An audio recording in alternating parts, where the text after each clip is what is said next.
Amin, saudara. Saya akan tambahkan satu ayat pengantar, Yesaya pasalnya yang kedua. Yesaya pasalnya yang kedua, supaya kita perhatikan Bapak Ibu. Yesaya pasalnya yang kedua, ayat pengantar ini. Ayat pertama sampai dengan ayatnya yang ketiga. Firman yang dinyatakan kepada Yesaya bin Amos tentang Yehuda dan Yerusalem akan terjadi pada hari-hari yang terakhir. Gunung tempat rumah Yahweh akan berdiri tegak di hulu gunung-gunung dan menjulang tinggi di atas bukit-bukit. Segala bangsa akan berduyun-duyun ke sana, dan banyak suku bangsa akan pergi serta berkata, mari kita naik ke gunung Yahweh, ke rumah Elohim Yakub, supaya ia mengajar kita tentang jalan-jalannya, supaya kita berjalan menempuhnya. Sebab dari Sion akan keluar pengajaran, dan firman Yahweh dari Yerusalem. Amin. Saudara, itu ayat pengantar Bapak Ibu yang dikasihi Tuhan. Dan ini khotbah di bukit. Yesua berbicara kepada orang banyak dan juga kepada orang-orang yang percaya, saudara. Ya, dikatakan di situ bahwa kalau kita mau melihat, saudara, dari khotbah di bukit ini adalah yang disebut dengan undang-undang kerajaan. Karena semua dari kesimpulan rohani kita ini ada tertuang di khotbah di bukit. Jadi kalau kita mau masuk menata tadi yang disebut bangunan tadi, yang saya mau sampaikan sedikit buat apa tadi, bahwa batu penjuru adalah batu tujuan, batu sentuhan. Jadi semua orang tidak akan pernah bisa lewat kalau tidak melewati batu. Batu itu adalah Kristus. Siapapun yang ada di dalam dunia ini tidak bisa melewati namanya batu sentuhan. Dia akan tersandung. Agama apapun, siapapun yang ada, itu ketetapan. Kita mesti sadar, itu ketetapan.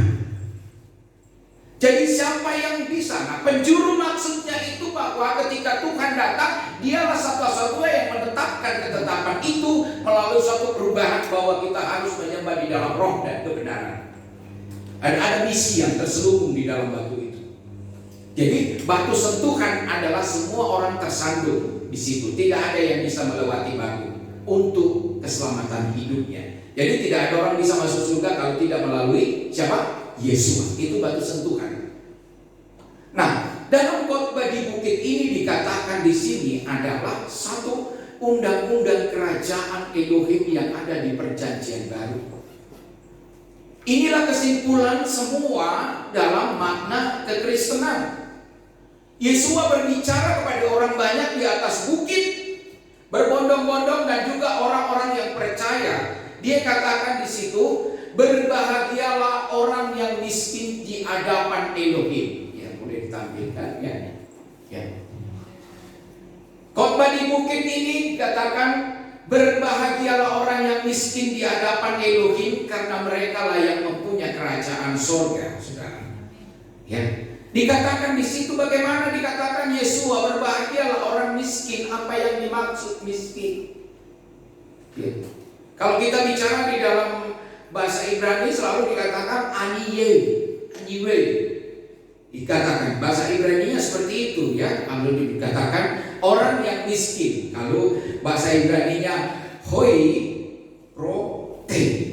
Jadi harus ada hoi, karena maksud itu adalah bentuknya kata adjektif, jadi harus ada hoi. Orang.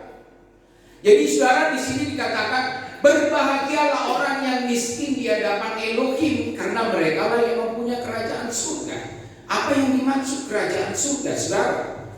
Kita sering ingin mengingat apa sih kerajaan surga. Roma 14 ayat 17 bukan bicara tentang makan dan minum, tetapi damai, sejahtera, sukacita oleh Roh Kudus. Pertanyaannya, apakah itu sudah dimiliki orang seperti itu? Makanya ketika Yesua berbicara di bukit, dia katakan berbahagialah orang yang miskin di hadapan Elohim. Artinya misalnya bicara perkara-perkara rohani. Yesua selalu memberikan di dalam perumpamannya perkara-perkara rohani. Saudara. Sedangkan banyak para kita dan dan juga para interpretasi di dalam berbentuk teolog dan lain-lain selalu bicara tentang secara lahiriah, baik dari pandangan Yahudi dan lain-lain sebagainya, dari agama-agama selalu bicara tentang lahiriah. Dan ketika dia menyoroti kekristenan selalu secara lahiriah. Makanya kita tidak pernah ketemu dengan mereka. Agama-agama manapun selalu bicara secara lahiriah, tetapi Yesua berkata, aku bicara tentang perkara-perkara rohani. Berbahagialah orang yang miskin di hadapan Elohim, karena mereka lah yang punya kerajaan surga. Miskin berarti kita sadar akan kemiskinan dalam perkara rohani. Ada orang sadar, banyak orang tidak sadar. Banyak orang mereka bicara hanya itu. Ketika dia bicara tentang Tuhan, mereka sama-sama puji Tuhan, Anda diberkati Anda. Tapi ini butuh proses pemahaman ini, saudara. Butuh pengertian, butuh hatimu hancur di hadapan Tuhan. Maka engkau sadar bahwa saya orang miskin. Sepanjang engkau tidak hancur hatimu, engkau tidak bisa berbuat apa-apa. Orang ini tidak pernah sadar. Makanya banyak orang bebal yang kita dapatkan. Tuhan katakan, aku bicara tentang perkara rohani, bahwa orang yang sadar akan kemiskinan dalam perkara rohanilah bisa mengerti tentang kerajaan surga. Kerajaan surga bukan bicara dan minum, tetapi damai sejahtera. Untuk mencapai damai sejahtera, saudara saya butuh proses, butuh pemahaman, butuh masukan, butuh waktu hubungan dengan Tuhan, menghargai Tuhan, menghormati Tuhan. Berikan waktu ketika hari penyembahan itu tiba. Itulah orang miskin. Tapi kalau sepanjang saudara dan saya merasa masih saya kaya, udahlah, tar dulu lah. Sekarang merasa kaya, Anda tidak layak di hadapan Tuhan Yesus. Kenapa saya selalu cerewet? Karena target kita memenuhi tuntutan khotbah di bukit. Jemaat harus, bahkan istri saya pun kami bertengkar, kamu begitu lemah. Tapi dia menangis, Bapak memang saya apa adanya. Bapak Ibu mau tahu, tanya istri saya. Apalagi tiba masa sakit saya geram. Jadi saudara yang dikasih Tuhan, target kita di khotbah ini, semua jemaat berbondong-bondong ke sini seperti Yesua berbicara, semua jemaat datang. Miskin berarti berserah kepada Tuhan dalam roh, jiwa, dan tubuh. Kapan kita harus berserah? Kita ingin menyelesaikan suatu persoalan kita, sehingga kita tidak sampai. Kita selalu bicara, makanya Yesua Yohanes 4 ayat 24, hendaklah engkau menyembah di dalam roh dan kebenaran. Apakah ini bisa dipahami oleh duniawi? Tidak, hanya kita yang dipimpin oleh roh yang bisa mengerti hal itu. Orang tidak akan paham. Makanya selalu banyak orang memuji orang Kristen. Emangnya Yesus disebut Tuhan? Aduh, pertanyaan basi. Kenapa Yesus disalib? Masa sih anak Elohim disalib? Bodoh. Gak mau aku berdebatin begini. Saudara yang dikasih yang kedua, miskin berarti berserah. Ada suatu perserahan karena kita miskin, kita mau datang kepada Tuhan. Yang ketiga, miskin berarti tunduk, mau mencari Tuhan, membaca firman Tuhan, menerima kekayaan hidup yang disediakan oleh Yesua. Kematian, kebangkitan di dalam penyaliban, kutuk, penyakit, campak telah kubayar. Taruh imanmu di sini. Kita main-main. Saya kalau panas tinggi selalu berdoa sendiri. Demi nama Yesua, pasti sendiri saudara semua. Jangan latih diri kita. Rasul Paulus semua, rasul-rasul dulu digantung di ini, kita mesti ikut seperti itu. Ya, jangan kita enak-enak mengikut Tuhan. Tidak ada.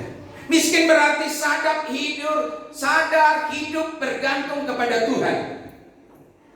Kita mesti bergantung kepada Tuhan. Jangan gunakan kekuatan kita. Ini orang banyak, Pak, bagaimana sih saya bergantung kepada Tuhan? Ya. Kalau kita mempelajari firman Tuhan, ada dua hal yang Tuhan kasih. Ronaldo bilang Tuhan kasih dua. Satu, cara berpikir dengan akal budi.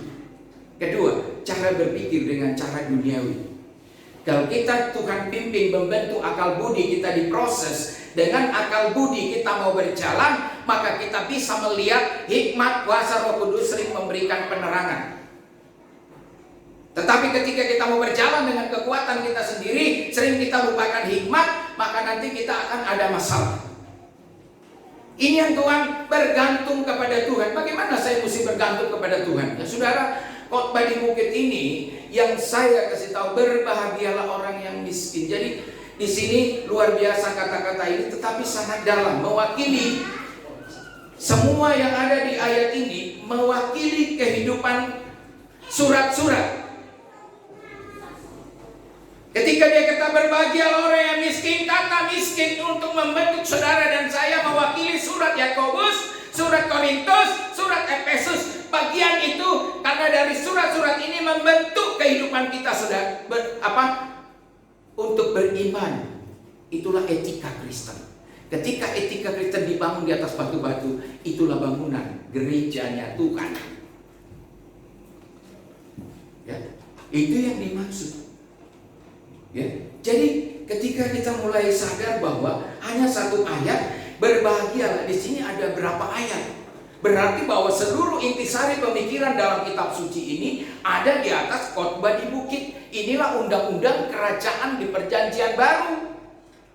Undang-undang kerajaan Elohim, inilah khotbah di bukit atau disebut ucapan bahagia.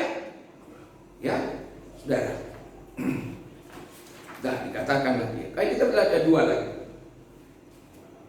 Berbahagialah orang yang berduka cita karena mereka lah akan dihibur. Saudara yang dikasihi Tuhan, sering ada orang arti daripada berduka cita. Tetapi Yesus berkata, yang disebut berduka cita adalah saat engkau proses mengikuti pertobatan, masuk di dalam ranahnya Tuhan. Di situ kita berduka cita keras. Kenapa? Karena keinginan daging semua harus disangkal, pikiran kita diubahkan. Di situ kita merasa bagaimana Tuhan saya dibentuk terlalu sakit dan kita berduka cita.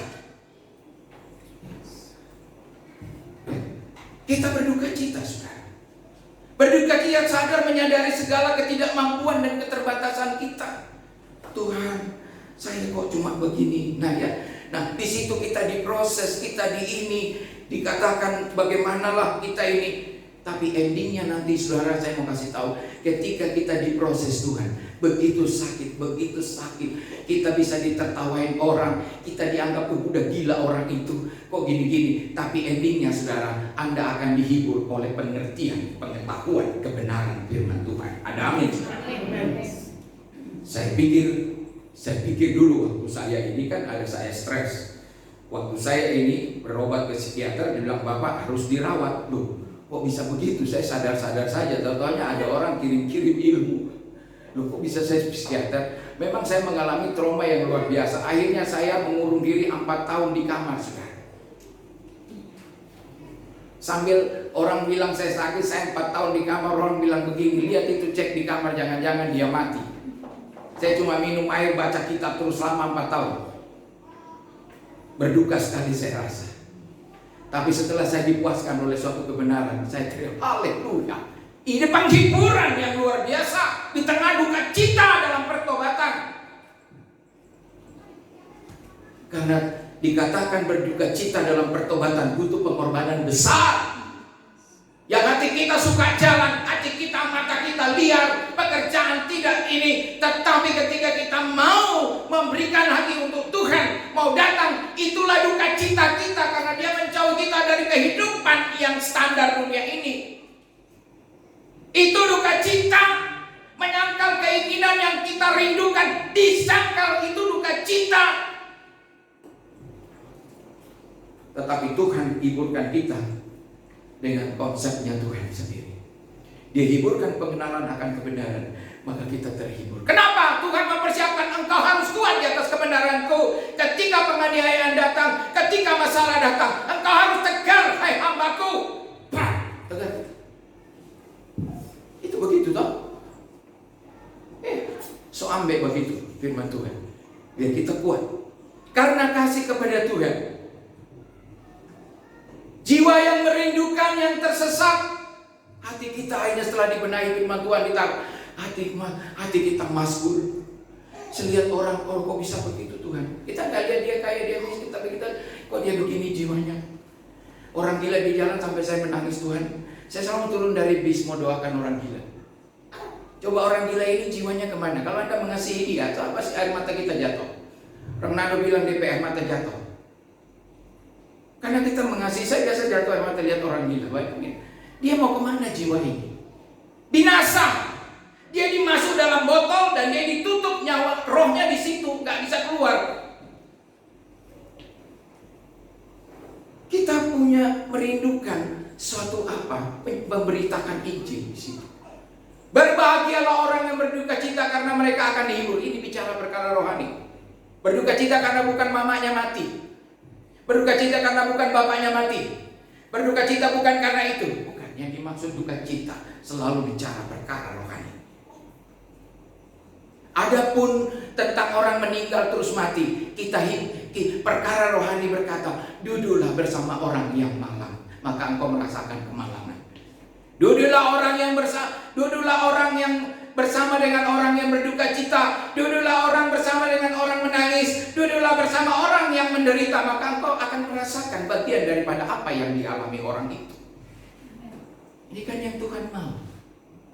Makanya sembilan ini bukan penggembalaan biasa, tapi kita merasakan hati setiap orang, mendahulukan setiap orang, mengorbankan pribadi kita, kecongkakan, kesombongan harus dibuang jauh.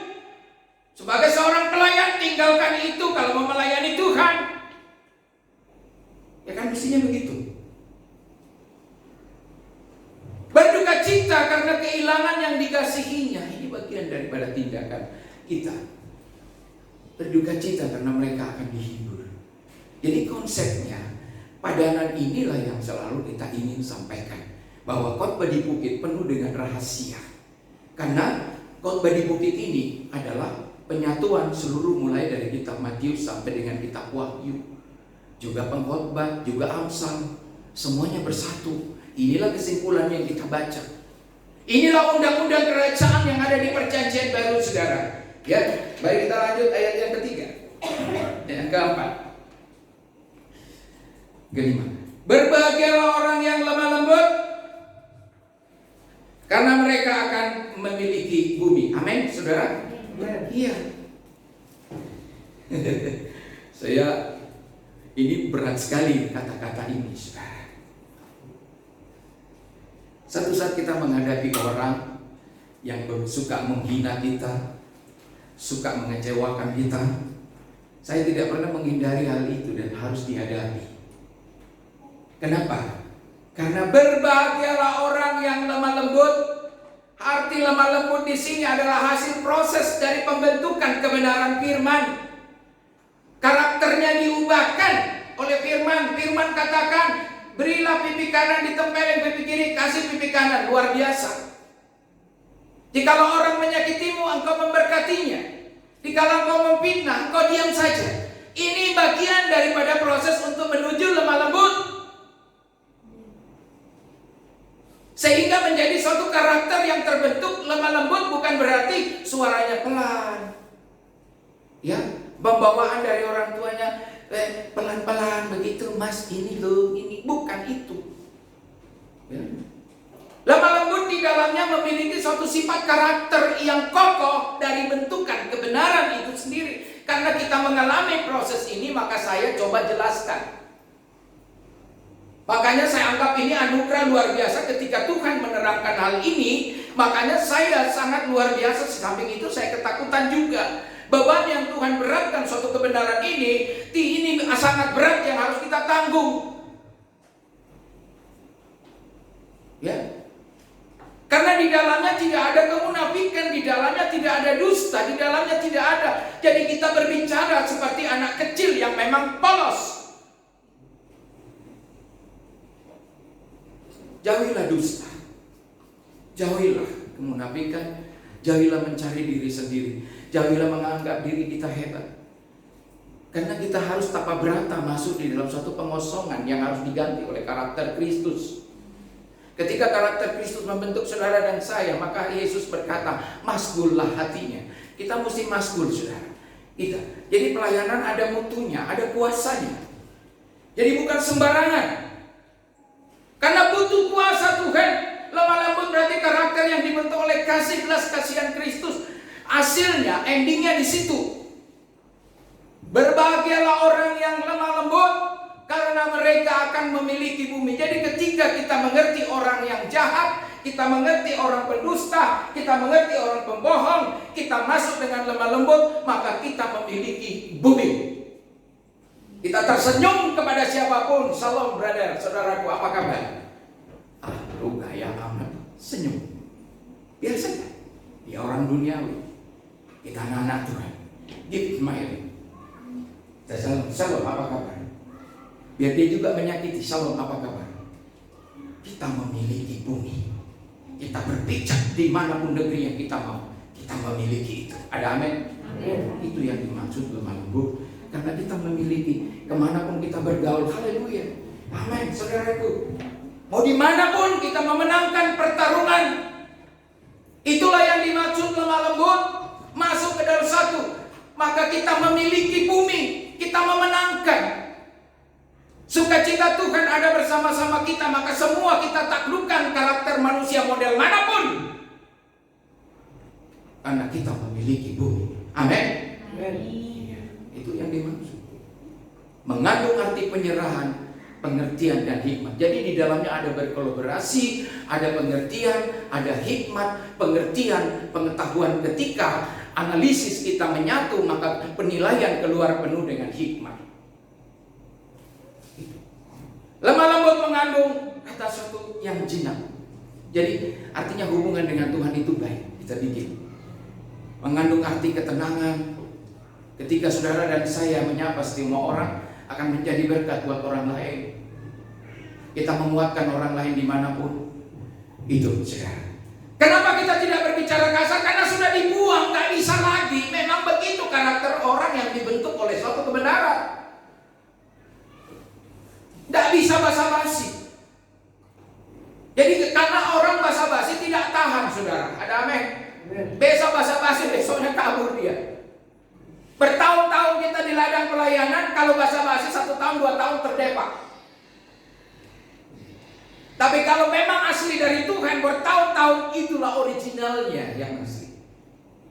Jadi mau lumpur pun ada, noda apapun, kita ada di situ, tetap memunculkan terang itu, percaya. Amin, saudara. Ini yang Tuhan ajarkan buat kita. Jadi sekali lagi, mari, dalam khotbah di bukit adalah undang-undang kerajaan di perjanjian baru. Yesua berbicara dan orang semua mendengarkannya. Dia katakan di situ, ya.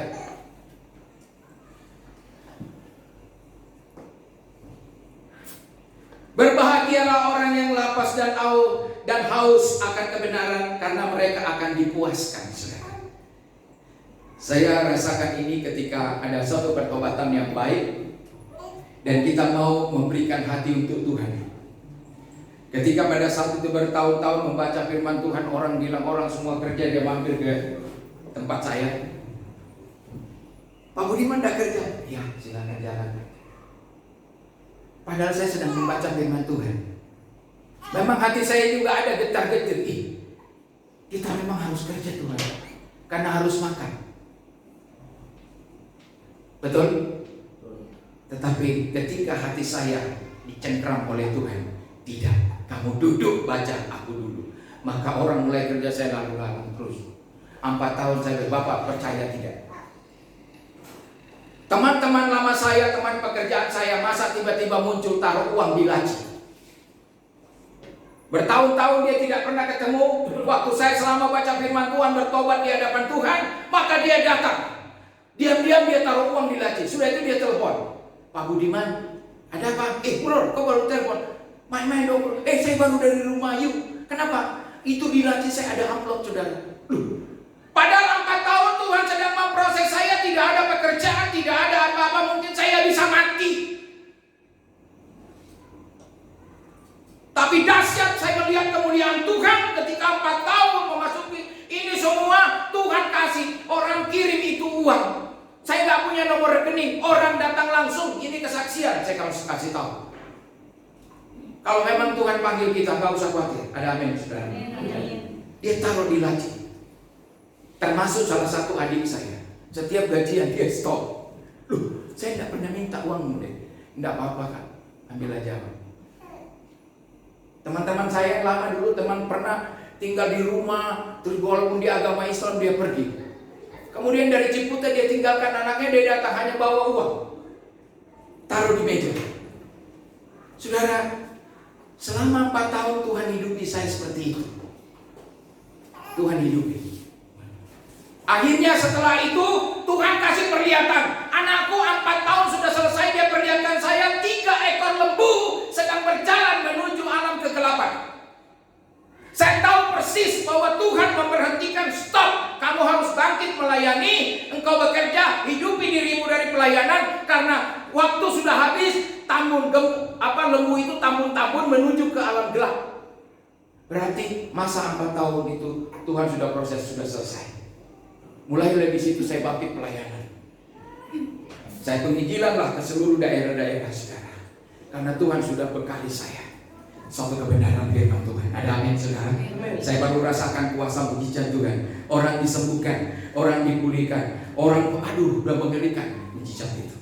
Inilah cara Tuhan memproses. Berbahagia orang yang lapar akan kebenaran karena mereka akan dipuaskan. Sebentar-bentar baca firman Tuhan, mau ingin cari tahu apa sih yang ada di dalam sini? Benar nggak tulisan Tuhan ini? Kapan ditulisnya? Dari bahasa apa? Sejarah kapan? Kita mesti cari tahu. Kalau sudah bicara sejarah, berhubungan dengan teologi sejarah, buka tuh sejarah. Kalau bicara penulis, cari tahu siapa yang menulis, kapan dan di mana. Masuk akal tidak? Sudah. Ini secara lahiriah. Ternyata bahwa kitab-kitab ribuan tahun sudah tertulis dan terpelihara oleh sedemikian rupa. Dahsyatnya rupanya. Jangan kira saya tidak membaca kitab-kitab lain. Di rumah saya itu ada banyak kitab. Ya. Jadi saya baca, semua saya baca karena ingin lapar.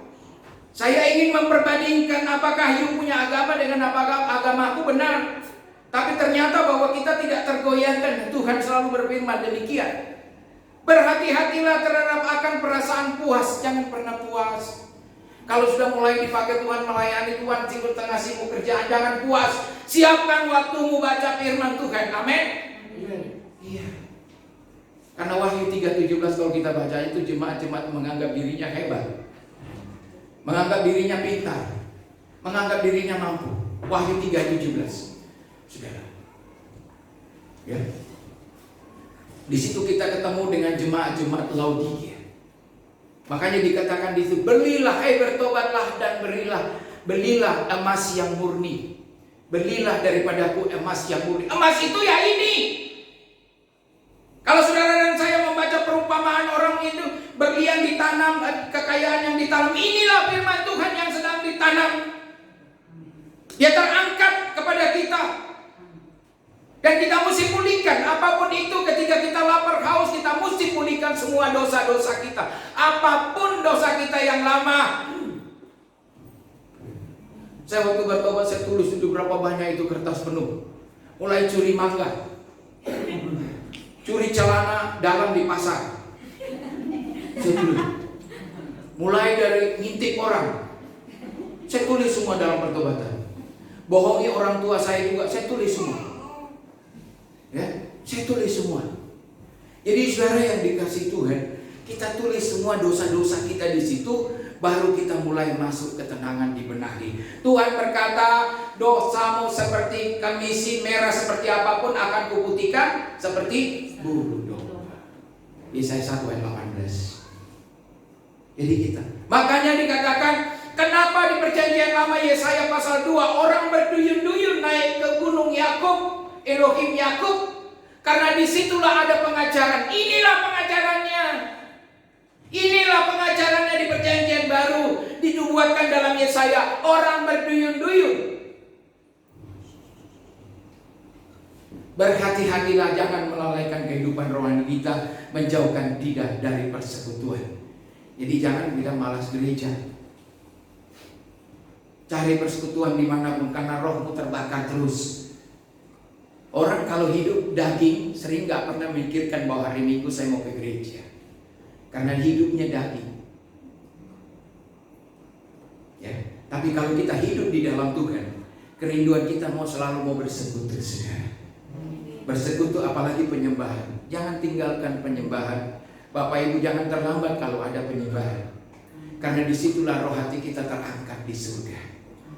Lawatan kita bisa menikmati anugerah Tuhan. Ya, jadi berbahagialah orang yang lapar dan haus karena kebenaran karena mereka akan dipuaskan. Saudara, kalau kebenaran memuaskan kita, dahsyat sekali. Ya. Serangan-serangan dari manapun kita langsung duduk berteduh dalam nama Yesus. Aku kuat. Firman Tuhan menjanjikan, anakku, aku memilih engkau, tidak menolak engkau. Jangan takut sebab aku memegang tanganmu yang kuat, membawa engkau kemenangan. Amin. Stand. Hei penyakit, keluarlah, pergi. Ya, jadi kita mesti bangkit. Ya, karena mungkin di televisi, mungkin di YouTube, mau orang yang enggak tahu pendeta dari mana pun juga selalu bicara haleluya, percaya kepada Yesus. Saya katakan, hidup dirimu sendiri, coba kau tes. Jadi mari kita berhadapan lebih enak seperti ini, supaya kita lihat kehidupan kita lebih nyata. Kita nggak tahu orang itu. Saya bisa saja muncul di mana-mana, seluruh jaringan televisi lempar saja firman, tak. Emangnya saya sendiri hidup dari firman itu? Belum tentu. Jadi kita mesti teruji. Kita mesti mengenal lebih dekat, harus teruji, bukan sembarangan. Ada banyak pendeta, silakan ke rumahnya. Rumahnya banyak piring terbang juga. Padahal tiap hari kita berkhotbah. Jadi coba tes. Di situ diuji kita. Pergi rumah. Atau minta uangnya. Coba dia kalau terima PK. Wah, pendeta, bagilah dulu 200. Enak kali kau. Coba silakan. Saya kasih jalur. Artinya jalan sana minta uang pendeta yang di sana. Pasti dia bilang, siapa kau? Bahkan teman-teman bilang, Pak Budiman, kita kan pendeta nggak boleh kasih uang ke jemaat. Dalam hati, kau nggak mengerti firman loh. Ku colok juga mata kau. Pendeta lagi ngomong begitu. Jangan ajar jemaat bicara uang, tapi kau mau terima uang jemaat. Nggak benar ini pendeta-pendeta semua. Saya terlalu kritis, termasuk pendeta pun kita mesti teruji, bos. Ya, jangan sembarangan. Makanya puji Tuhan, Ibu Erlina ini menanjak luar biasa. Tuhan, saya senang sekali, saya kira. Makanya kita saling mendorong terus. Setiap orang mau maju kita saling mendorong. Ya. Nah, bisa. Karena memang kalau Tuhan sudah memproses orang, dia akan membuat orang lain bawa terbang tinggi. Ya.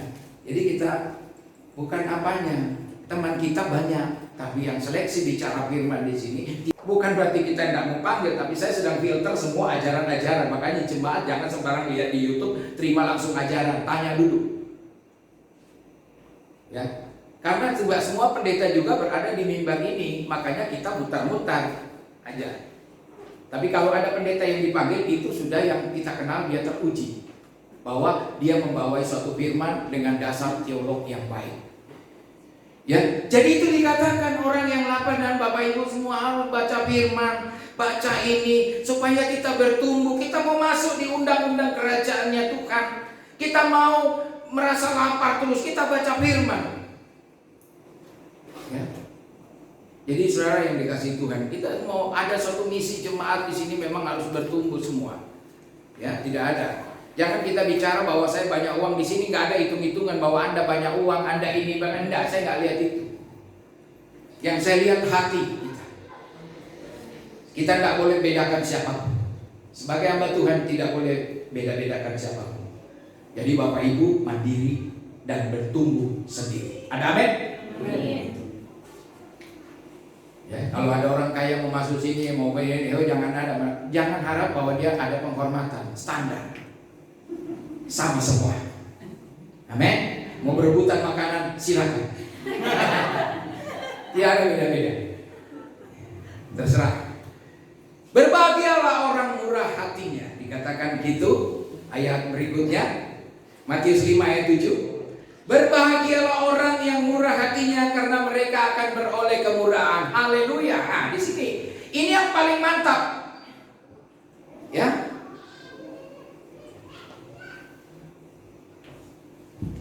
Orang ini juga butuh proses firman. Jadi saya nggak tahu kenapa ya, dulunya itu Bapak Ibu saya itu pelitnya minta ampun. Malah saya berpikir bagaimana supaya uang orang itu pindah ke dompet saya. Dulu waktu belum bertobat tuh, ini orang banyak banget uangnya, bagaimana supaya dari dompetnya pindah ke saya? Ini kan bahaya. Tetapi ketika Tuhan memproses kita di jalan yang benar, penuh dengan kemurahan, penuh dengan sukacita, maka kita tergerak hati kita, bahkan apa yang dimiliki orang lain kita tidak berminat lagi. Tetapi kita mau memberi orang lain, amin. Itu kita penuh kemurahan, maka dikatakan kita juga akan beroleh kemurahan. Ya, begini. Jadi kalau dalam bahasa Ibrani-nya itu dikatakan hara kamanim, itu bahasa Ibrani murah hati, orang yang murah hati dikatakan, ya. Jadi kalau dalam teks, kalau nggak salah dalam teks bahasa Yunani-nya juga hoi elektimones, itu adjektif, kata adjektif. Artinya orang yang murah hati, karena mereka lah yang beroleh kemurahan. Jadi hati kita itu penuh kemurahan. Bapak Ibu doakan saya biar dapat uang banyak, saya pasti bagi-bagi. Entah 2.000, entah 5.000, yang penting saya bagi. Toh? Iya. Ya, jadi yang penting dibagi-bagi dong. Seret. Itu kerinduan, ya, kebutuhan sosial. Jadi kita membuang prasangka-prasangka, ya udahlah tinggalkan orang berprasangka. Itu orang begini, tinggalkan itu, ya. Tidak ada seperti itu. Jadi kita selalu polos lah ya teman saudara, hati kita cuma maskul, aku mengasihimu, selesai gitu. Terus ada hikmat menilai, kalau iblis sedang bekerja ada karunia membedakan roh, kita bisa lihat dengan mata ini. Ya. Di samping itu kita mulai memberitakan Injil Kristus pada orang lain saudara. Siapapun dia, jangan malu-malu. Ya. Jadi itulah orang yang murah hati, penuh kemurahan, segala apa adanya. Ya udah, dibagi saja. Ya. Saya pernah berpikir begini, waktu ada satu pemahaman firman Tuhan bahwa imam itu tidak punya rumah. Jadi bangganya saya kalau ngontrak-ngontrak. Pendeta ngontrak-ngontrak. Jadi saya berpikir, wah saya kan sebagai imam, wah saya bangga dong. Memang di bumi nggak ada rumahku, tapi di surga ada. Tapi moncer juga, tiap tahun berpikirin uang kontrak, mati sisa juga lawan. Padahal bangganya jadi hamba Tuhan. Memang nih kita semua berdalih. Tidak ada dalam hatiku itu karena kau nggak punya duit aja. Makanya tidak ada rumahmu, hanya kontrak-kontrak. Oh memang Pak Budiman, kita kan semuanya harus kontrak di bumi. Gak apa-apa kita kontrak rumah. Iya, tapi setiap pembayarannya kan repot, ditagih. Pak, bayar uang kontrakannya udah mau habis tahun ini. Waduh, berpikir lagi. Pulang di rumah, Ma, udah ditagih tuang kontrak. Wah, pusing istri saya. Iya ya. Saudara, ini artinya bukan seperti itu. Ya. Artinya bahwa Tuhan selalu ini bicara perkara rohani. Selalu. Jadi usahakanlah kita bagaimana ketika hati kita penuh kemurahan, kita selalu ingin membantu orang lain, menolong orang lain. Ya. Bagaimana orang lain itu bukan berarti bahwa kita bantu orang sudah tidak, supaya ada keseimbangan. Kata firman Tuhan, dia juga hidup menikmati anugerah Tuhan, karena ini Tuhan pakai kita juga untuk. Jadi ada keseimbangan satu dengan yang lain. Dan kemudian jangan ada prasangka-prasangka gini-gini, tidak boleh. Selalu ada berada pada jalurnya Tuhan. Kalau ada kita berprasangka berarti kita masuk dapur lagi, dapur belajar. Kalau hamba Tuhan sudah berjalan, jangan hati-hati, jangan salah. Karena ketika jatuh berarti mulai dari nol membangun kekuatan baru. Sebentar jatuh lagi, jatuh bangun, tidak sampai titik. Ini sudah masuk raksasa rohani. Inilah undang-undang dasarnya Tuhan buat kita semua. Kalau saudara dan saya memiliki ini, pasti kita masuk surga, berlenggang-lenggang masuk. Saudara, tahu nggak masuk surga? Jalannya sedikit, masuk satu-satu orang. Ting-ting. Malaikat jaga, malaikat tinggi besar, pedangnya terayun-ayun. Nah ya, nah kita masuk, mau masuk. Nah Tuhan yang masuk surga begini. Malaikat cuma lirik, anaknya Bapak itu gak boleh. Ya kan? Di sebelah sana menuju neraka, banyak orang letih, lesu, pikulannya sendiri. Dalam pikulannya tertulis dosa persinahan. Nah dalam pikulan jutaan orang menuju kapal untuk diangkut ke neraka. Pelan-pelan dia jalan. Dicambuk lagi sama malaikat hitam besar. Jalan. Di dalam buntalannya tulisannya ada dosa dusta, dosa ketidakpercayaan, dosa apapun mencuri, dosa ini. Siapa yang bisa keluar dari dosa? Tidak ada. Yang saya bingung kalau orang lain terus mau bilang kita berbuat baik, amal baik supaya kita bisa keluar dari dosa. Saya katakan sampai ujung-ujung kok nggak akan pernah keluar dari hukum Torah. Hukum yang ditetapkan bagi semua umat. Makanya Tuhan katakan, aku menancapkan di dalam batinku setiap umatku. Hukum Taurat tancapkan di dalam batinmu. Yeremia 31 dan 31. Jadi batin. Nah, inilah juga perubahan antara perjanjian lama dan perjanjian baru.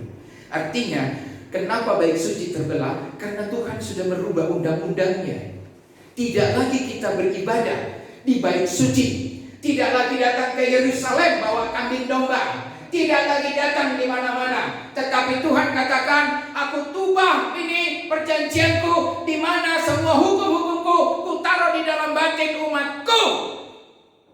Dan semua akan mengenal aku. Saudara, lirik lagi Yohanes 4 ayat 24. Semua umatku harus menyembah di dalam roh. Jadi ada satu permulaan perubahan dari perjanjian lama kepada perjanjian baru, di mana kita akan mulai dipenuhi oleh Roh Kudus. Itulah perbedaan di perjanjian lama. Ada bait suci, bab ini kita datang ke sana, semua datang, tapi ketika kita mengenal Tuhan, kita menyembah di dalam roh dan kebenaran. Makanya Tuhan menuntun kita masuk di dalam khotbah di bukit ini. Inilah kesimpulan semua dari ajaran kekaisaran. Inilah yang disebut undang-undang kerajaan. Ya, jadi kalau kita masuk, kita bisa lihat diri kita di sini. Saya sudah penuh murah hati belum ya? Nah, untuk masuk dalam murah hati, tersusunlah bata-bata tadi. Bata-bata itu ada surat Korintus, ada surat Efesus, ayatnya tersusun. Itulah yang tersusun untuk mencapai kemurahan. Ayat-ayat tersusun. Capailah titik hasil endingnya, namanya kemurahan. Karena kita mengerti firman Tuhan. Inilah susunan yang disebut tadi, ya bangunan. Makanya penting kita membaca firman Tuhan, apalah jadinya. Kalau kita orang Kristen tidak pernah baca kitab, kita hanya bergereja, kita tahu, kita hidup melamun tiap hari, duduk-duduk, habis sarapan, tidur, bangun lagi, sudah itu ke kebun, sudah itu begini. Apalah arti kehidupan begituan? Orang Ambon bilang, saya ada lawan nih, ya kan? Hidup itu sia-sia seperti itu. Tapi bangun pagi, makan firman Tuhan jam 5 pagi, pakai cuci muka, habis doa, langsung duduk, baca firman Tuhan, catat itu barang. Sadar, toh ini tiap hari saya lakukan. Kalau nggak percaya silakan tidur kapan-kapan di hotel, ya. Jadi kita disiplinkan diri.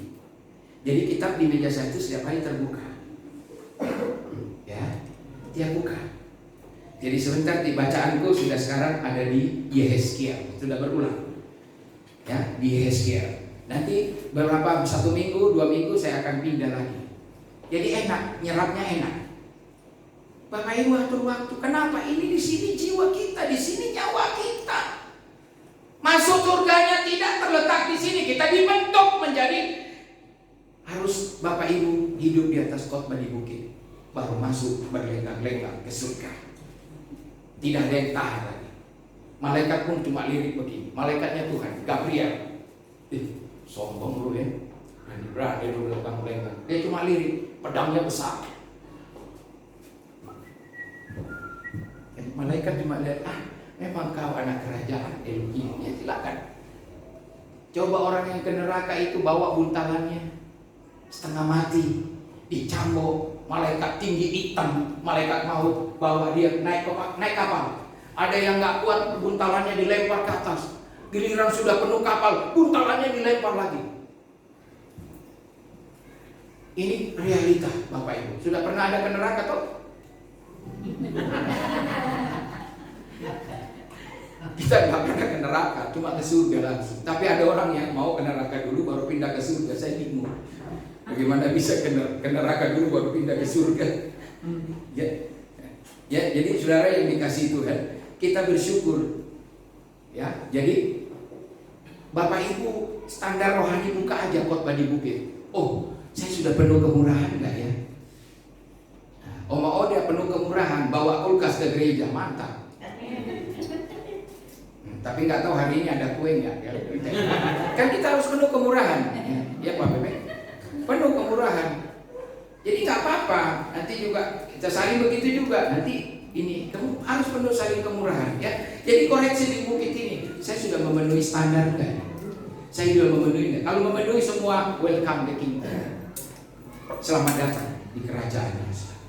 Ya, jadi saudara, berbahagialah orang yang murah hatinya karena mereka akan beroleh kemurahan. Ya, saya lanjut lagi, saudara. Kita lanjut lagi. Lanjut lagi, yang suci hatinya, lanjut.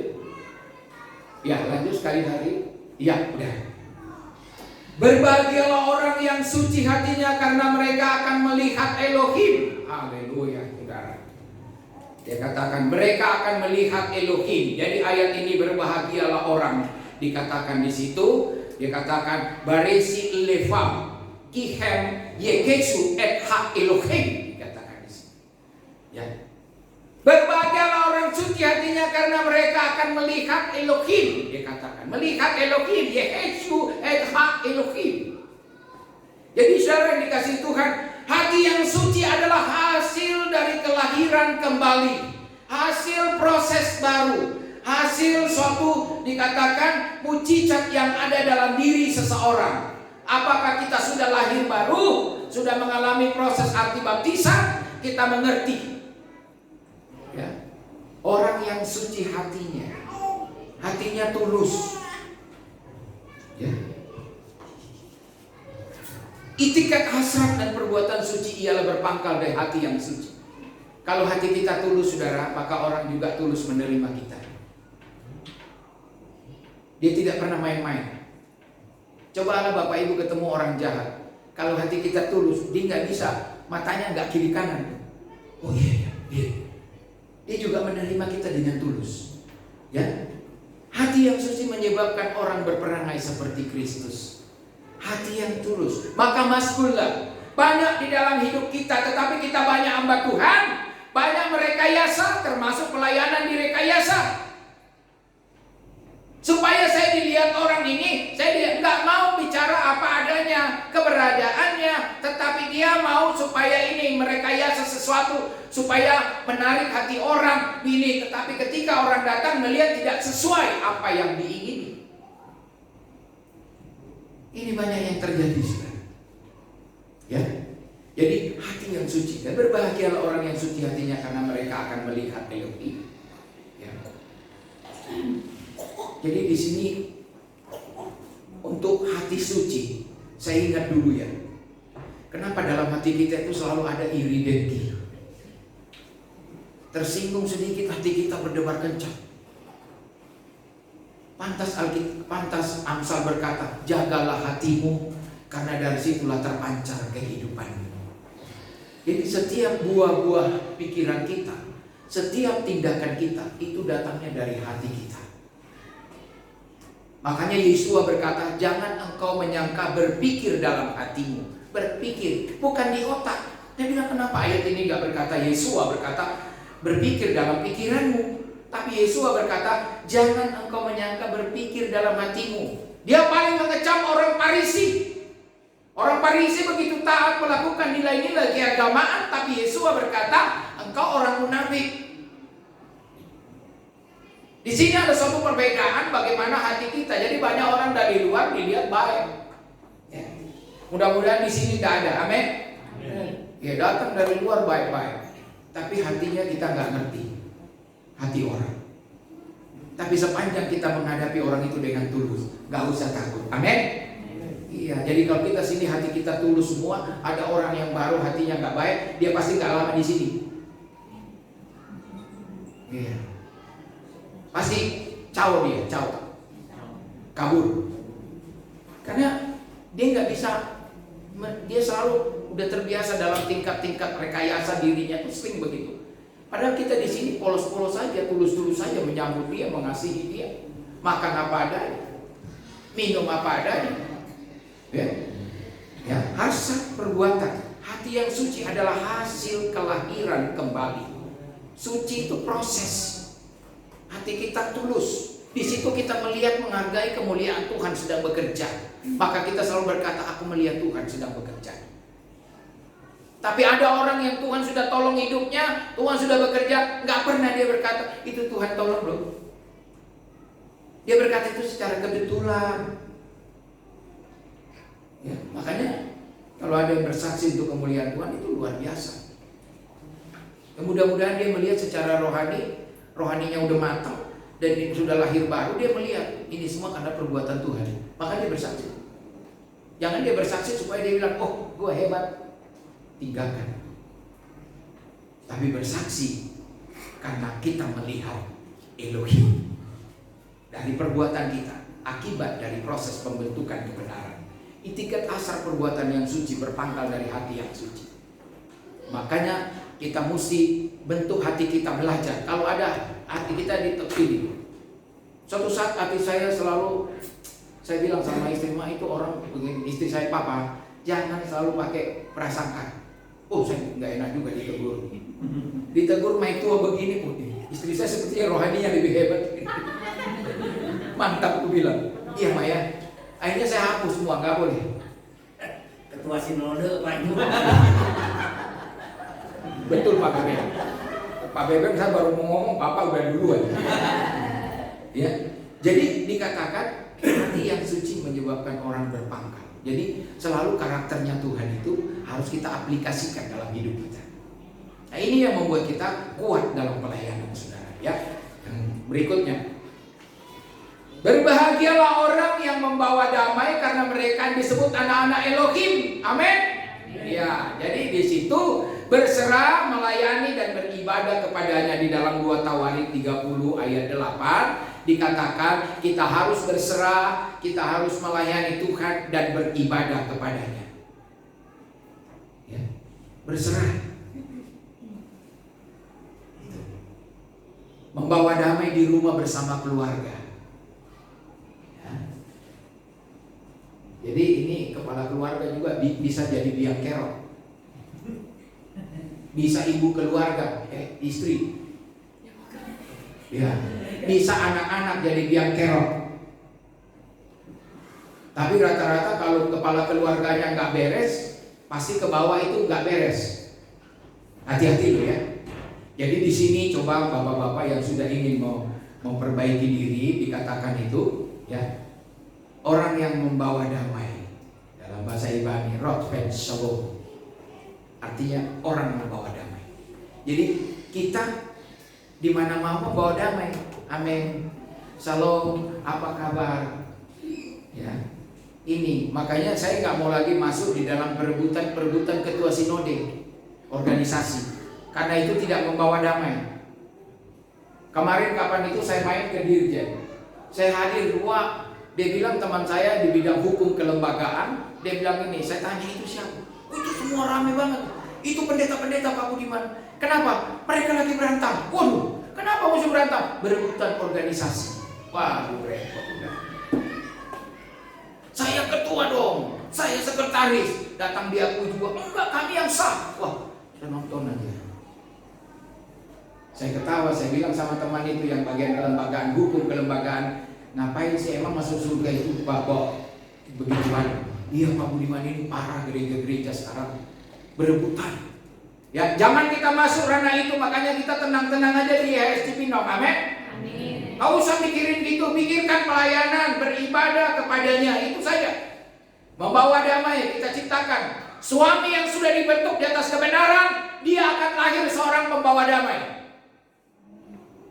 Dia akan mengerti istrinya, kebutuhan istrinya. Waktu kapan dipeluk, waktu kapan nggak dipeluk. Ya kan? Ya. Tiap hari. Menyayangi anak-anak, merangkul anak laki-laki, ditepuk kapan juga masuk ke kamarnya, dielus-elus anak laki-laki kita kan. Gimana kamu? Dia walaupun dia besar, dia juga ada remaja-majanya, anak laki-laki itu. Jadi waktu kapan? Kembali kepada bapaknya. Ya kalau bapaknya cuek aja, masa bodoh semuanya hancur di barang. Ya, membawa damai di tengah-tengah masyarakat. Kita nggak ditegur, kita yang tegur dia. Tanya istri saya masa bodoh, jawab, apa kabar? Oh Pak Budiman, pura-pura ini pada dia sengaja nggak pasang wibawa, nggak mau ditegur. Tapi saya datang, raba-raba dia semua, kecuali yang ibu-ibu, enggak. Ya, kita juga membawa damai di gereja, membawa damai di tempat kerjaan. Coba Bapak Ibu yang kerja pagi-pagi datang deh, jam 6 pagi. Kan masuk jam kerja jam 8 atau setengah 8. Datang pagi-pagi, berdiri di depan gereja. Selamat pagi Pak. Ya, selamat pagi. Saya pernah lakukan itu. Oh, selamat pagi. Datang berwibawa salah satu bos itu, direktur. Selamat pagi Pak Bri. Selamat pagi. Langsung selamat dulu. Jadi kita mesti enak dong. Jadi kita duluan. Selamat pagi Ibu, selamat pagi. Jadi kita mesti seperti itu. Jadi saudara, jadi itulah bagaimana berbahagialah orang yang membawa damai. Tetapi orang yang tidak dibimbing, tidak diproses di dalam Tuhan, tidak mungkin bawa damai. Ya, yang ada apa tuh? Ya, jadi kita mesti membawa damai. Kata firman Tuhan, ya, bukan kata saya. Kita diproses, Rod Faith Shalom, ya. Jadi diproses Tuhan. Jadi makanya jemaat di sini biarlah, makanya saya rindu. Kenapa kita bekerja keras? Kenapa kita beri pengajaran anak-anak muda? Karena kita rindu masuk standarnya Tuhan. Di sini ada misi gereja. Misinya bahwa kita semua bertumbuh, berbuah. Jadi pembenahan mulai dari kecil-kecilnya harus dibenahi. Karena kadang-kala yang kecil ini menjadi dakwaan kita menuju untuk meraih hal yang besar, menghalangi kita untuk maju ke depan. Hal sekecil apapun itu sering menghambat kita. Oleh sebab itu dari kecil kita benahi. Contoh, masalah-masalah kehidupan, masalah-masalah pekerjaan, masalah-masalah hubungan suami istri, hubungan kepada Tuhan harus dari kecil dibenahi dulu. Supaya kita terarah maju dalam pertumbuhan yang baik. Amin. Iya, jadi gak usah kita terlalu ini ya. Berbahagialah orang yang membawa damai, saudara. Kemudian kita baca lagi di ayat Matius 5 ayat 10. Ya, Matius 5 ayat 10 berkata demikian. Berbahagialah orang yang dianiaya oleh sebab kebenaran, karena mereka lah yang mempunyai kerajaan surga. Haleluya. Orang yang membawa kebenaran, berbicara kebenaran, sering disingkirkan, sering dicuekin, bahkan sering dianiaya. Amin. Ketika kita memberitakan Injil, sering dikeroyok orang, sering dikejar-kejar orang. Ketika kita bicara kebenaran tentang Injil Kristus, orang selalu ingin memusuhi kita. Dia bilang, oh bicara Tuhannya melulu tuh, Yesus melulu dibicarain. Karena orang tidak suka kita bicara kebenaran. Kebenaran itu adalah Injil Tuhan. Dan Injil itu adalah Tuhan sendiri, Kristus itu sendiri. Artinya berita damai sejahtera sukacita, itulah Injil. berita kabar sukacita. Nah, disinilah letaknya, berbahagialah orang yang dianiaya oleh sebab kebenaran. Kalau kita dimusuhi, tidak apa-apa, bersyukur. Hanya karena saya menyampaikan kebenaran, apakah aku jadi musuhmu? Nah, kan Yesus bicara seperti itu. Apakah saya berbicara kebenaran, saya adalah musuh? Kata Yesus kepada orang Farisi. Dan makanya kita tidak diterima di mana-mana. Kadang-kala kita ribut dengan adik-adik kakak kita. Makanya penghakiman selalu mulai ada di tengah-tengah kita. Ya. Dikatakan mau ikut Yesua harus menderita. Tidak ada orang mengikut Yesua enak-enak. Contohnya, enggak biasa bangun pagi, harus bangun pagi. Kalau mau mengikut Yesus, kalau tidak mau mengikut Yesus, ya tidur molor sampai siang, sampai ileran. Ya. Saya bingung. Giliran lonceng untuk kerja aja, buru-buru bangun. Mandi. Kok mandi? Harusnya sebelum lonceng itu bekerja, kita sudah duduk di meja, berdoa, baca firman Tuhan. Karena kita lebih takut kepada Tuhan. Saya bingung loh. Ya, jadi mulai kita sekarang, kita harus takut sama Tuhan. Amin. Iya. Giliran ada pesanan kue, kita buat. Maksud saya ini, saya bukan siapa-siapa. Enggak, istri saya juga bikin kue kemarin, tapi sering bantat. Ya. Buru-buru. Tapi kalau bangun pagi doa pada malas. Ya, jadi harus menderita. Kita dibenci orang yang karena namaku. Matius 10 ayat 22. Kita dibenci orang. Yesus melulu ini orang. Karena banyak yang membenci Yesus di dalam dunia ini, saudara. Bahkan orang Kristen saja yang tidak percaya, yang bermain-main, imannya setengah-setengah, suam-suam kuku, itulah orang yang membenci Yesus. Bukan membenci bahwa aku benci kamu, bukan. Tapi orang yang hidupnya suam-suam, orang yang setengah-setengah, itulah orang yang membenci nama Yesus. Ya. Jadi ketika kita melayani Tuhan, aku dicela, dianiaya, difitnahkan yang jahat kepadamu, bersukacitalah. Karena iblis sedang bekerja keras inti menghancurkan hamba-hamba Tuhan. Ini kesaksiannya Pastor Elina kemarin, teman-temannya minta maaf, belakangan dia tahu padahal dia tidak bikin apa-apa. Akhirnya kan orang malu. Belakangan dia lihat, oh iya. Dia datang minta maaf. Ya. Berbahagialah orang yang dianiaya sebab kebenaran, karena mereka lah yang mempunyai kerajaan surga. Jadi artinya apa? Kerajaan surga saya katakan bukan bicara makan minum, tetapi bicara tentang damai sejahtera sukacita oleh Roh Kudus. Berarti sukacita kita tidak dapat dipengaruhi, sukacita kita tidak dapat diambil, sukacita kita tidak dapat dirusak. Kita tetap bertahan dalam kemuliaannya Tuhan. Itu yang sebenarnya yang harus kita kejar. Jadi nggak perlu takut, saudara. Ada Tuhan yang selalu memelihara kita. Ada amin. Jadi semua anak-anak Tuhan, ada yang ini, doakan dia, doakan. Ya, doakan. Jadi jangan lawan, jangan. Datang bergumul di hadapan Tuhan. Tuhan, kenapa begini? Oke. Ayat 10 dikatakan di situ, berbahagialah orang yang dianiaya. Ayat 11, berbahagialah kamu jika aku dicela dan dianiaya, dan kepadamu difitnahkan segala yang jahat. Ini sama dengan ayat 10. Ayat 12, bersukacitalah dan bergembiralah karena upahmu besar di sorga, sebab demikian juga telah dianiaya nabi-nabi sebelum kamu. Jadi pelayan-pelayan dan hamba-hamba Tuhan sudah terlebih dahulu dianiaya. Seperti Petrus disalib terbalik, Paulus juga diseret di kota Roma dan kaki kuda di sana, ditarik kuda di sini, di kuda di sana, kakinya di sana ditarik sampai copot semua sekarang. Jadi dia terpisah-pisah tubuhnya. Yohanes dipenggal Yakobus, semuanya mati. Jadi kita memang sudah Tuhan berbahagialah karena Tuhan mau kita memiliki kehidupan yang baik. Itulah inti iman Kristen yang kita miliki.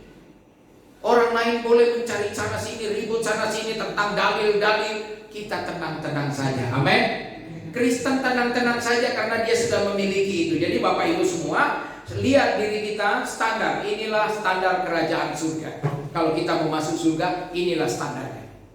Jangan lihat hanya letterlek begini, tetapi cari maksud apa di balik kata-kata ini, sehingga hubungkan dengan rohani kita, hubungkan dengan pemahaman kita, sehingga kita mengerti maksud daripada ayat ini. Ada amin, saudara? Ya, dan sekarang saya mau masuk closing statement. Carilah dahulu kerajaan Elohim, Matius 6 ayat 7, maka semuanya ditambahkan kepadamu. Amin. Ya, siapa yang cari kerajaan di sini? Kerajaan surga. Siapa yang cari? Angkat tangan semua ya. Yang nggak angkat tangan nggak cari kerajaan surga. Pak Bebek terakhir. Ya. Akuilah kemiskinan rohani kita. Tanya, kita diskusikan. Jangan merasa bahwa saya lebih rohani dari orang lain. Tidak boleh. Takaran rohani bukan diperbandingkan seperti itu, tetapi buat diri kita dulu. Ya. Wahyu 3 ayat 7. Dengan pasti menerima Kristus sebagai Tuhan dan Juru Selamat kita. Kita pastikan. Ini udah paten belum Tuhan? Milikilah jiwa yang bertobat. Ya juga hati yang bertobat kita miliki, saudara. Supaya kita tidak melakukan hal-hal yang jahat lagi. Perhatikanlah orang lain. Kita mulai belajar melihat sekeliling kita. Jangan hanya kaku, ya. Jangan menjadi orang Kristen setengah-setengah dan senantiasa berserah. Tapi kita mesti bagaimana? Berserah dalam konteks menyerah. Berserah kepada Tuhan itu hati-hati berbeda ya. Ada orang karena berserah karena dia sudah malas, dia tidak mampu, malas begini, masa bodoh, terserah. Itu nggak boleh seperti itu. Ya. Rindukan Roh Kudus dan berusahalah berbuah. Bersaksilah bagi Kristus, Tuhan selalu menyertai kita. Amin. Nah di sini Bapak Ibu yang dikasihi Tuhan, saya sering berpikir begini. Kami bincang-bincang sering sama Pak Ancai. Pak Ancai kita ngontrak di sini 10 tahun. Kita nggak tahu 10 tahun ke depan bagaimana. Saya bilang, Pak Ancai kita nggak usah pikirkan lah ya, kita jalan aja. Kita nggak tahu tahun keberapa, tahun ke-10. Mudah-mudahan kita tetap bertahan semua. Amin. 10 tahun ke depan ini adalah tahun yang penuh dengan tanda tanya. Ini kita baru memasuki tahun pertama, masuk tahun kedua. Masih 10 tahun, masih 9 tahun lagi. Umur kita bertambah terus. Mari kita saling doakan, saling bergandeng tangan terus, saling membangun komunikasi yang baik dalam satu komunitas kita sendiri. Dan kita bertumbuh di dalam Tuhan bersama. Karena kita tidak tahu 10 tahun ke depan, 15 tahun ke depan, umur kita semakin bertambah. Kita nggak tahu apa yang terjadi. Amin. Makanya kita berserah saja sama Tuhan, tetapi sambil berhati-hati, sambil menjaga kehidupan kita, mari kita selalu saling menguatkan. Benar kata Pak Ronald tadi. Pak Ronald ini orangnya memang lebih mantap lagi suaranya kalau dia udah jadi pendeta. Ya, jadi kita berdoa untuk beliau. Dia juga kepala keluarga, dia juga punya pergumulan. Dan saya sering melihat di WA kita dia selalu sukacita. Iya, saya sudah bersyukur banget kalau ada WA masuk dia lagi olahraga. Aduh Tuhan terima kasih, Pak Ronald sehat di sana. Terus Pak Bebek juga olahraga. Wah terima kasih Tuhan. Semua sehat-sehat. Kok Encai juga saya masih di sini, dia bantu kita sama-sama kasih makan itu anjing yang di sini masih bersama. Puji Tuhan. Dengar Oma masih bikin kue, masih ada dia bawa. Terima kasih Tuhan. Ya kan? Ini semua berkat Tuhan. Niko telepon di mana? Oh, di pasar Palelangan, masih sehat, puji Tuhan. Ya, Pak Simon juga lagi ngukur tanah, masih sehat, puji Tuhan. Jadi kita semua bersyukur. Ya, jadi itulah yang Tuhan inginkan supaya kita saling. Kalau perlu dalam tahun-tahun ini juga ada jiwa-jiwa baru kita bawa lagi. Amin. Ya, karena kita punya misi. Tidak ada lagi tingkat-tingkat begini, tidak ada lagi gaya-gaya tradisi yang kayak gereja yang bikin buat. Kita bikin terobosan baru untuk menuju imamat yang rajani. Amin. Itulah misi kita, dan kita semua bertumbuh, kita semua maju, pengenalan akan Tuhan semakin kaya, dan kita semakin dikuatkan, dan kita berbuah-buah saling mengasihi satu dengan yang lain. Terpujilah Yahweh Elohim. Sampai di sini dulu firman Tuhan. Amin. Saya undang makin berdiri.